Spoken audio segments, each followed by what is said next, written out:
जय श्री सद्गुरुदेवाय नमः। जय श्री गणपति देवाय नमः। ओम नमो भगवते वासुदेवाय। श्रीमद् भागवत महापुराण 33 स्कंद 23वां अध्याय कंदर्प और देवहूति का विहार। श्री मैत्रेय जी ने कहा, विदुर जी, माता पिता के चले जाने पर पति के अभिप्राय को समझ लेने में कुशल साध्वी देवहूति कंदर्प जी की प्रतिदिन प्रेम पूर्वक सेवा करने लगी। ठीक उसी प्रकार जैसे श्री पार्वती जी ने भगवान शंकर की सेवा करती है।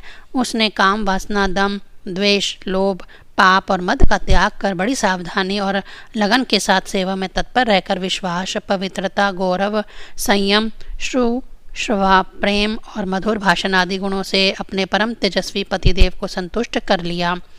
देवहूति समझती थी कि मेरे पतिदेव देव से भी बढ़कर हैं, इसीलिए वह उनसे बड़ी बड़ी आशाएं रखकर उनकी सेवा में लगी रहती थी। इस प्रकार बहुत दिनों तक अपना अनुवर्तन करने वाली उस मनु पुत्री को व्रत आदि का पालन करने से दुर्बल हुई देखकर देव ऋषि श्रेष्ठ कंदर्प को दयावश कुछ खेद हुआ और उन्होंने उससे प्रेम गदगद वाणी में कहा। कंदर्प जी बोले, मुनि नंदनी, तुमने मेरा बड़ा आदर किया है। मैं तुम्हारी उत्तम सेवा और परम भक्ति से बहुत संतुष्ट हूँ। सभी देहधारियों को अपना शरीर बहुत प्रिय और आदर की वस्तु होता है, किंतु तुमने मेरी सेवा के आगे उसके क्षीण होने की भी कोई परवाह नहीं की। अतः अपने धर्म का पालन करते रहने से मुझे तप, समाधि, उपासना और योग के द्वारा जो भय और शोक से रहित भागवत प्रसाद स्वरूप विभूतियाँ प्राप्त हुई हैं, उन पर मेरी सेवा के प्रभाव से अब तुम्हारा भी अधिकार हो गया है। मैं तुम्हें दिव्य दृष्टि प्रदान करता हूँ, उसके द्वारा तुम उन्हें देखो। अन्य जितने भी भोग हैं वे तो भगवान श्री हरि के भ्रुकुटी विलास मात्र से नष्ट हो जाते हैं, अतः वे इनके आगे कुछ भी नहीं है। तुम मेरी सेवा से भी कृतार्थ हो गई हो। अपने पतिव्रत धर्म का पालन करने से तुम्हें यह दिव्य भोग प्राप्त हो गए हैं, तुम इन्हें भोग सकती हो। हम राजा हैं, हमें सब कुछ सुलभ है। इस प्रकार जो अभिमान आदि विकार हैं, उनके रहते हुए मनुष्यों को इन दिव्य भोगों की प्राप्ति होनी कठिन है। कंदर्प जी के इस प्रकार कहने से अपने पतिदेव को संपूर्ण योग, माया और विद्याओं में कुशल जानकर उस अबला की सारी चिंता जाती रही। उसका मुख कंचित, संकोच भरी चितवन और मधुर मुस्कान से खिल उठा और वह विनय और प्रेम से गदगद वाणी में इस प्रकार कहने लगी। देवहूति ने कहा, द्विज श्रेष्ठ स्वामिन, मैं यह जानती हूँ कि कभी निष्फल न होने वाली योग शक्ति और त्रिगुणात्मक का माया पर अधिकार रखने वाले आपको यह सब ऐश्वर्य प्राप्त है, किंतु प्रभु, आपने विवाह के समय जो प्रतिज्ञा की थी कि गर्भाधान होने तक मैं तुम्हारे साथ गृहस्थ सुख का उपभोग करूँगा, उसकी अब पूर्ति होनी चाहिए, क्योंकि शेष पति के द्वारा संतान प्राप्त होना पतिव्रता स्त्री के लिए महान लाभ है। हम दोनों के समागम के लिए शास्त्र के अनुसार जो कर्तव्य हैं उसका आप उपदेश दीजिए और उपटन, गंध, भोजन आदि उपयोगी सामग्रियाँ भी जुटा दीजिए, जिससे मिलन की इच्छा से अत्यंत दीन दुर्बल हुआ मेरा यह शरीर आपकी अंग संग के योग्य हो जाए, क्योंकि आपकी ही बढ़ाई हुई काम वेदना से मैं पीड़ित हो रही हूँ। स्वामिन, इस कार्य के लिए एक उपयुक्त भवन तैयार हो जाए, इसका भी विचार कीजिए। मैत्रेय जी कहते हैं, विदुर जी, कंदर्प मुनि ने अपनी प्रिया की इच्छा पूर्ण करने के लिए उसी समय योग में स्थित होकर एक विमान रचा, जो इच्छानुसार सर्वत्र जा सकता था। यह विमान सब प्रकार के इच्छित भोग सुख प्रदान करने वाला, अत्यंत सुंदर, सब प्रकार के रत्नों से युक्त, सब संपत्तियों की उत्तरोत्तर वृद्धि में से संपन्न तथा मणिमय खंभों से सुशोभित था। वह सभी ऋतुओं में सुखदायक था तथा उसमें जहाँ तहाँ सब प्रकार की दिव्य सामग्रियाँ रखी हुई थी तथा उसे चित्र विचित्र रेशमी झंडियों और पताकों से खूब सजाया गया था, जिन पर भ्रमरगढ़ मधुर गुंजार कर रहे थे। ऐसे रंग बिरंगे पुष्पों की मालाओं से तथा अनेक प्रकार के सूती और रेशमी वस्त्रों से वह अत्यंत शोभामान हो रहा था। एक के ऊपर एक बनाए हुए कमरों में अलग अलग रखी हुई शैया, पलंग, पंखे और आसनों के कारण वह बहुत ही बड़ा सुंदर जान पड़ता था। जहाँ तहाँ दीवारों में की हुई शिल्प रचना से उसकी अपूर्व शोभा हो रही थी। उसमें पन्ने का फर्श था और बैठने के लिए मूंगे की वेदियां बनाई गई थीं। मूंगे की ही देहलियां थीं। उनके द्वारों में हीरे के किवाड़ थे तथा इंद्र नीलमणि के शिखरों पर सोने के कलश रखे हुए थे। उसके हीरे की दीवारों में बढ़िया लाल जड़े हुए थे, जो ऐसे जान पड़ते थे कि मानो विमान की आंखें हों, तथा उसे रंग बिरंगे चंदोवे और बहुमूल्य सुनहरी बंधनवारों से सजाया गया था। उस विमान में जहाँ तहाँ कृत्रिम हंस और कबूतर आदि पक्षी बनाए गए थे, जो बिल्कुल सजीव से मालूम पड़ते थे। उन्हें अपना सहजातीय समझकर बहुत से हंस और कबूतर उसके पास बैठ कर अपनी बोली बोलते थे। उनमें सुविधा अनुसार क्रीड़ा स्थली, शयन गृह, बैठक आंगन और चौक आदि बनाए गए थे, जिनके कारण वह विमान स्वयं कंदर्प जी को भी विस्मित कर रहा था। ऐसे सुंदर घर को भी जब देवयुति ने बहुत प्रसन्न चित्त से नहीं देखा, तो सबके आंतरिक भाव की परख लेने वाले कंदर्प जी ने स्वयं ही कहा, भीरू, तुम इस बिंदु सरोवर में स्नान करके विमान पर चढ़ जाओ। यह विष्णु भगवान का रचा हुआ तीर्थ मनुष्यों को सभी कामनाओं की प्राप्ति कराने वाला है। कमल लोचना देवहूति ने अपने पति की बात मानकर सरस्वती के पवित्र जल से भरे हुए उस सरोवर में प्रवेश किया।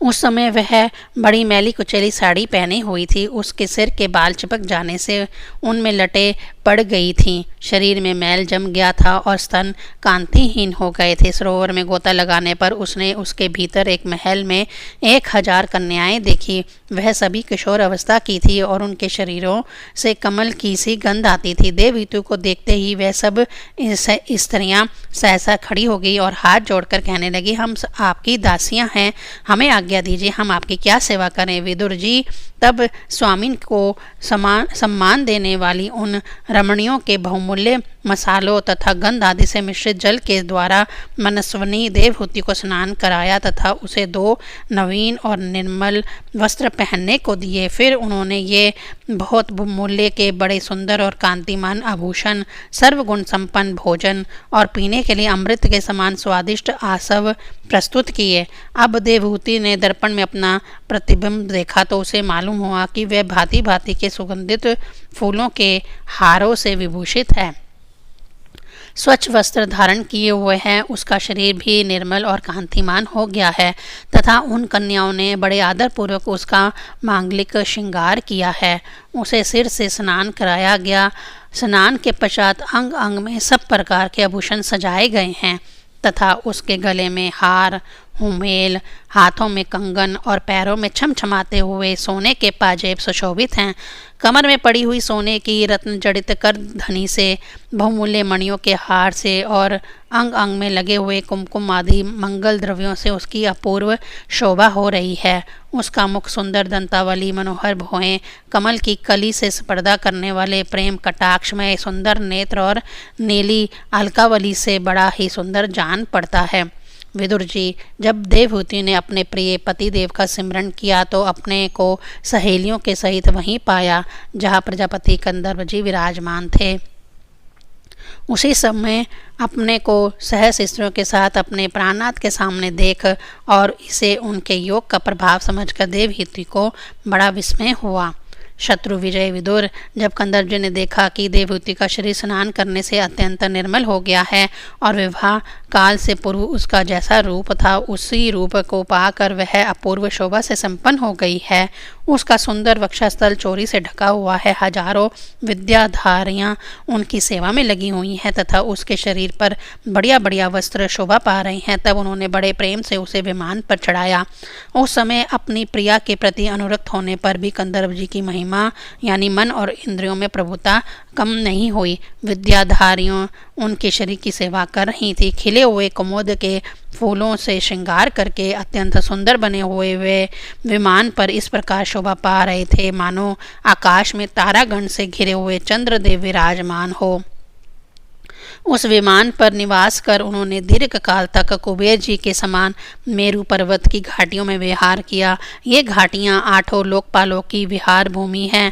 इनमें कामदेव को बढ़ाने वाली शीतल मंद सुगंध वायु चलकर इनकी कामनीय शोभा का विस्तार करती है तथा श्री गंगा जी के स्वर्गलोक से गिरने की मंगलमय ध्वनि निरंतर गूंजती रहती है। उस समय भी दिव्य विद्याधारियों का समुदाय उनकी सेवा में उपस्थित था और सिद्धगण वंदना किया करते थे। इस प्रकार प्राण प्रिया देवहूति के साथ उन्होंने वैश्राविक सुर सन नंदन पुष्पभ्रद और चैत्ररथ आदि अनेकों देवों उद्यान तथा मानस सरोवर में अनुराग पूर्वक विहार किया। उस कांतिमान और इच्छानुसार चलने वाले श्रेष्ठ विमान पर बैठकर वायु के समान सभी लोकों में विचरते हुए कंदर्व जी विमान विहारी देवताओं से भी आगे बढ़ गए। विदुर जी, जिन्होंने भगवान के भव भय हारी पवित्र पाद पदों का आश्रय लिया है, उन धीर पुरुषों के लिए कौन सी वस्तु या शक्ति दुर्लभ है। इस प्रकार महायोगी कंदर्व जी का यह सारा भूमंडल, जो दीप वर्ष आदि की विचित्र रचना के कारण बड़ा आश्चर्यमय प्रतीत होता है, अपनी प्रिया को दिखाकर अपने आश्रम को लौट आए। फिर उन्होंने अपने को 9 रूपों में विभक्त कर रति सुख के लिए अत्यंत उत्सुक मनु कुमारी देवयुति को आनंदित करते हुए उसके साथ बहुत वर्षों तक विहार किया, किंतु उनका इतना लंबा समय एक मुहूर्त के समान बीत गया। विमान में रति सुख को बढ़ाने वाली बड़ी सुंदर शैया का आश्रय ले अपने परम रूपवान प्रियतम के साथ रहती हुई देवयुति को इतना काल कुछ भी ना जान पड़ा। इस प्रकार उस कामासक्त दंपति को अपने योग बल से सैकड़ों वर्षों तक विहार करते हुए भी वह काल बहुत थोड़े समय के समान निकल गया।